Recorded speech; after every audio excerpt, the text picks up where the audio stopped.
Кубат айчы, сиздин сөзүңүз улай да. Ушул эмнеге бул жакта авиакомпания түзүлгөн, дагы экинчи авиакомпания бар, ал жакта персоналдар кармалат, бул жакта персонал, ошончо чыгымдын кереги бар беле? Мүмкүн ошону бириктирип туруп эффективдүү бир багыт жүргүзсө, каттам авиа каттамдарды көбөйтсө, самолеттордун санын көбөйтсө, анан могу учактардын жана багыттарын дагы көбөйтсө бир элге пайда болмок да. Мына 30 миллион долларды кармап отурушат, эч жака жумшабай.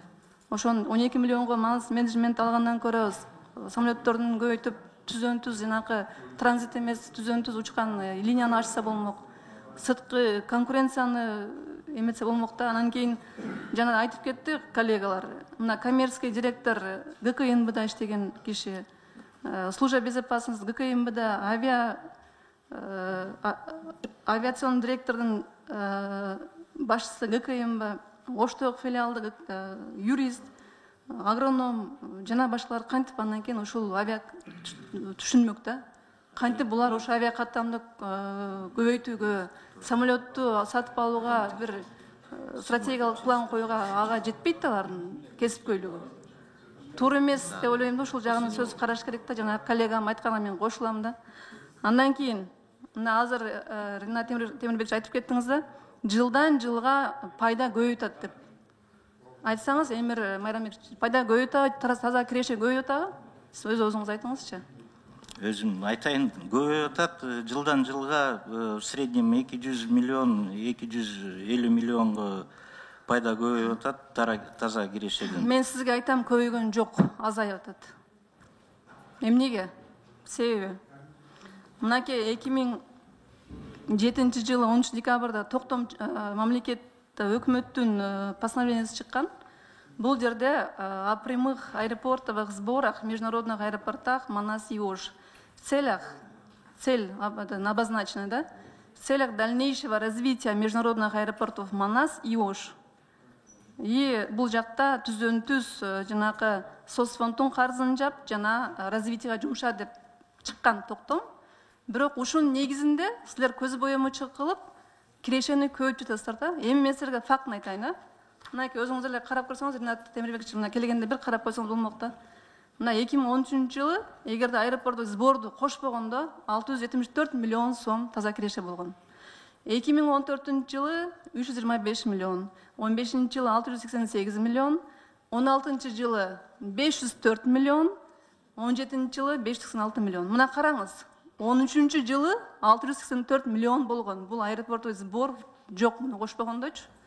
Аэропортовый сборду бизге элдин көзүнө боемочулук кылып, прибыль, доход катары мынакей деп мактанып турасыздар да. Мынакей ошондон анализ кылбайсыздар. Эмне үчүн аэропорттук сборду могу постановление аткарбай, мыйзамды аткарбай, Кубат Ильич, ушул боюнча чара колдонуш керек. Эмне үчүн мыйзамды аткарбай, булар консолидированный прибыль, доходко булар көрсөтүп жатышат аэропорттук сборду. Аэропорттук сбор бул жалаң развитие кетиш керек. Жалаң развитие кетиш керек. Булар ошону көз боемочулук кылып, бул жак карасаңыз, жылдан жылга прибыль азайып атат. Мына кайдагы 40% учуулар көбөйдү. 40%ке пассажирлер көбөйдү. Эмне үчүн прибыль көбөйгөн жок?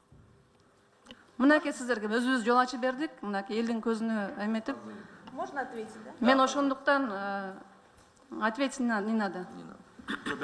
Мен ошондуктан сунуш катары айтам, финансылык жагындагы улугулук барышынын рабочий группасына ошол спискке киргизели, бүт финансылык жагын изилдеп чыгалы. Манас менеджмент туура алынган эмес, жана башка ТЗКлар туура эмес алынган, ошонун баарын тактап чыгалы. Андан кийин Кубат Ильич, Ринат Темирбекович, мынакей Мегаком 1,5 миллиарддын тегерегинде дивиденд берет.